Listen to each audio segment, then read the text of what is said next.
कितना खुश थी आज सुमेधा जी। आज बेटे का प्रमोशन हुआ है तो बीमार होने के बावजूद भी अपने हाथों से रसोई में जाकर उसकी पसंद का खाना और ख़ास हलवा बनाने में लगी हुई थी। आखिर उनके बेटे सुजाय को उनके हाथ का बना हुआ हलवा बहुत पसंद आता था। बचपन में जब भी वो बहुत खुश होता था तो माँ से हलवा ज़रूर बनवा कर खाता था। हलवा बनाकर बर्तन में निकाल कर अभी रखा ही था कि बाहर कार के हॉर्न की आवाज़ आई। सुमेधा जी ने फटाफट जाकर दरवाज़ा खोला तो सामने सुजाय की पत्नी भाव्या, उसकी मम्मी मधु जी और छोटी बहन सुनीति थी। सुमेधा जी को सबको एक साथ देखकर बड़ी हैरानी हुई, पर वो बोली कुछ भी नहीं। इतने में सुजाय भी कार पार्क करके आ गया और आते ही सुमेधा जी के गले लग गया। सुमेधा जी ने सुजाय को बहुत बहुत बधाई दी और उसके बाद सभी को अंदर लिवाई।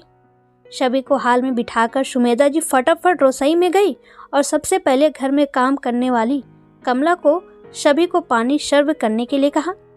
सबको पानी सर्व करने के बाद वो अपने हाथों का बना हुआ गर्मा गर्म हलवा एक कटोरी में डालकर सुजाय के लिए ले आई और एक चम्मच में हलवा लेकर सुजाय के मुंह की तरफ बढ़ाते हुए बोली, बेटा आज बहुत खुशी की बात है। जो तेरा सपना था आज वो पूरा हुआ। बहुत मेहनत की थी तूने इसके लिए, इसलिए आज मैंने तेरी पसंद का खाना बनाया है और देख खास तेरे लिए ये हलवा बनाया है, ले मुंह मीठा कर। इससे पहले कि सुजाय कुछ कहता या वो हलवा मुंह में लेता, भाव्या बीच में बोल पड़ी, अरे मम्मी जी ये क्या कर रही हैं आप? सुजाय ये नहीं खाएगा और खाना बनाने से पहले कम से कम पूछ तो लेती। हम लोग तो बाहर पार्टी करके आए हैं, सुजाय भी खाना खा पी कर आया है। भाव्या की बातों को सुनकर सुमेधा जी के हाथ वहीं रुक गए। उन्होंने प्रश्न भरी नज़रों से सुजाय की तरफ देखा तो सुजाय ने कहा, हाँ मम्मी, आज प्रमोशन मिलने की खुशी में भाव्या और सुनीति पार्टी मांग रहे थे तो सोचा आज बाहर ही खाना खा लेते हैं।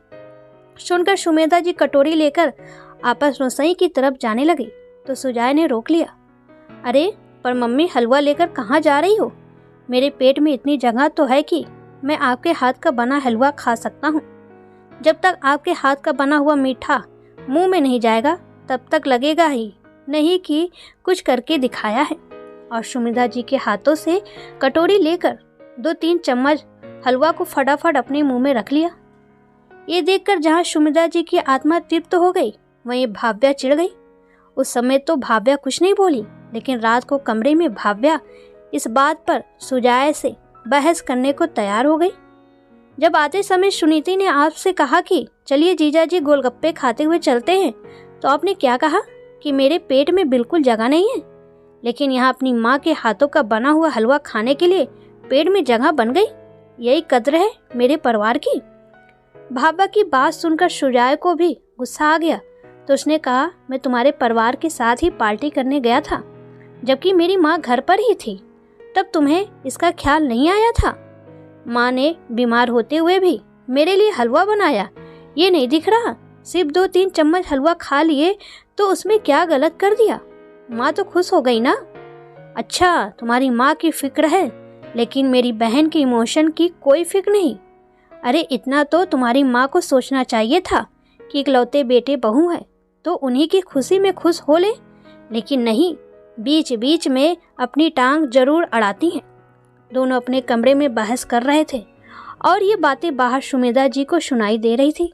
सुनकर बड़ा दुख हो रहा था।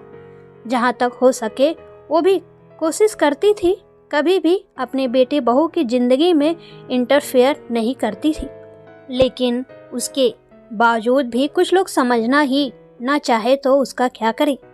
इतना प्यार और अपनापन देने के बावजूद भी भव्या को हमेशा समस्या ही रही। यहाँ तक कि समधन जी भी उसके साथ होती थी, लेकिन कभी अपनी बेटी को नहीं समझाती थी। जब भी कोई बात होती भव्या यही मुद्दा उठाती, इकलौते बेटे बहू हैं, कुछ तो माँ को भी ख्याल रखना चाहिए, हमारी खुशियों के बारे में सोचना चाहिए। पर नहीं, उन्हें तो खुद से ही फुर्सत नहीं। आए दिन बीमारी का बहाना लेकर बैठी रहेंगी और फालतू के खर्चे कराती रहेंगी। अभी पिछले महीने की ही बात है, भाव्या ने घर पर किटी पार्टी ऑर्गेनाइज की थी। उसकी सारी सहेलियों को बुलाया गया था। पर उस दिन कमला के घर में जरूरी काम आ गया तो वो काम पर नहीं आ पाई। बस फिर क्या था, भाव्या ने सुमेधा जी को काम करने के लिए कह दिया। 2-3 लोगों का खाना बनाना अलग बात है, लेकिन इतने लोगों का नाश्ता आखिर उनसे कैसे बनता, इसलिए उन्होंने कह दिया, बहू नाश्ता बाहर से मंगवा लो, क्यों बेवजह परेशान होती हो। उनकी बात सुनकर भाव्या बोली, अरे मम्मी जी, मैं आपकी इकलौती बहू हूँ, क्या आप मेरी खुशी के लिए इतना भी नहीं कर सकती? आपके इकलौते बेटे की पत्नी की खुशी आपके लिए कोई मायने नहीं रखती? मेरी सहेलियाँ क्या बाहर का खाएंगी? नहीं नहीं, आपको तो खाना बनाना ही पड़ेगा। देख बहू, अभी मैं हाँ कर दूँ और फिर बीच में ही सब कुछ छोड़ दूँ, इससे अच्छा है कि तू या तो बाहर तेरी किटी ऑर्गेनाइज कर ले या फिर किसी महाराज को कहकर घर में खाना बनवा ले। इतने लोगों का खाना तो मुझसे नहीं बन पाएगा। जब सुमेधा जी ने साफ साफ शब्दों में कहा तब भी भाव्या बहुत नाराज हुई थी।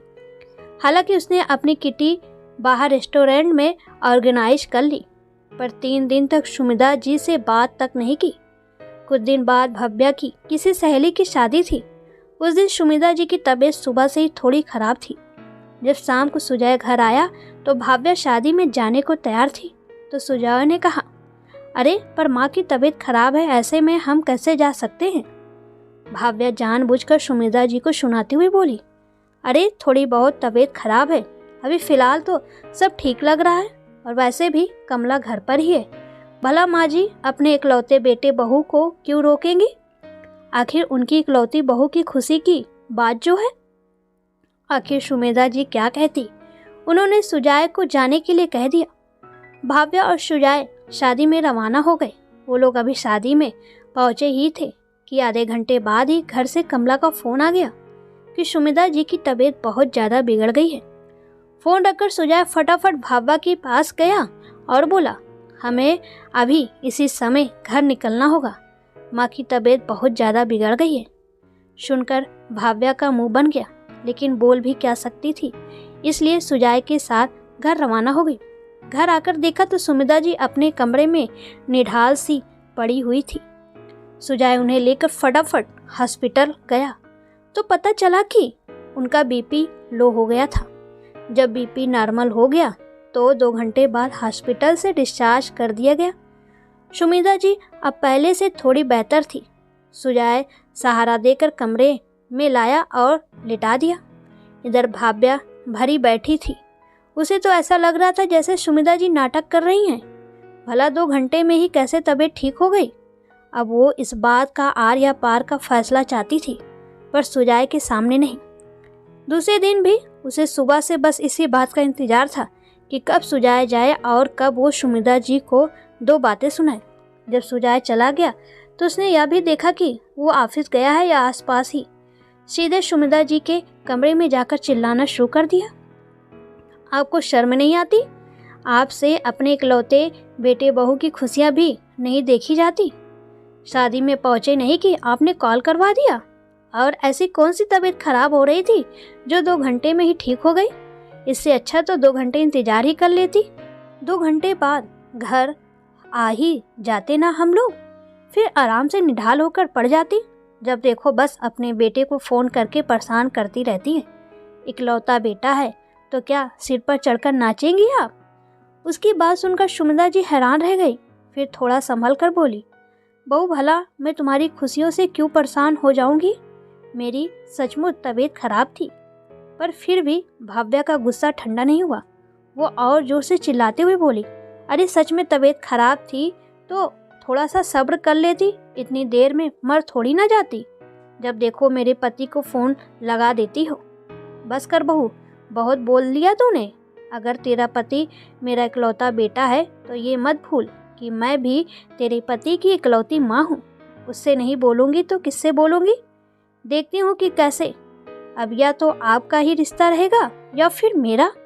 ठीक है, दरवाज़ा खुला है, तुम जा सकती हो। अचानक सुजय की आवाज़ सुनकर भाव्या ने पलट कर देखा तो सुजय पीछे खड़ा था, साथ ही उसकी मम्मी और बहन भी। लेकिन अब तो बात निकल चुकी थी, इसलिए भाव्या ने रोते हुए अपनी मम्मी से कहा, देखा मम्मी, आपने अपनी माँ के लिए सुजय मेरे साथ कैसा बिहेवियर करता है। बस बहुत हुआ, आज तो फैसला होकर रहेगा, या औरत इस घर में रहेगी या मैं। मुझे सास नाप का झंझट मेरी ज़िंदगी में नहीं चाहिए। लेकिन इससे पहले भाव्या की माँ कुछ कह पाती, सुजाए ही बोला, अच्छा फिर ठीक है, मुझे भी सास नाम का झंझट नहीं चाहिए, पर शर्त यह है कि तुम भी अपनी माँ से नहीं मिलोगी और मैं भी अपनी माँ से नहीं मिलूँगा। शर्त मंजूर है तो बोलो, तब तो मैं भी तैयार हूँ। और दूसरा ऑप्शन भी है मेरे पास कि माँ तो इसी घर में रहेंगी। हाँ, तुम्हें मेरे साथ रहने की इच्छा है तो हम दोनों किराए के कमरे में रहने चलेंगे। अब मेरी सैलरी में से आधी सैलरी तो मम्मी के पास आएगी, क्योंकि बेटा होने के नाते मुझे भी खर्चा देना पड़ेगा।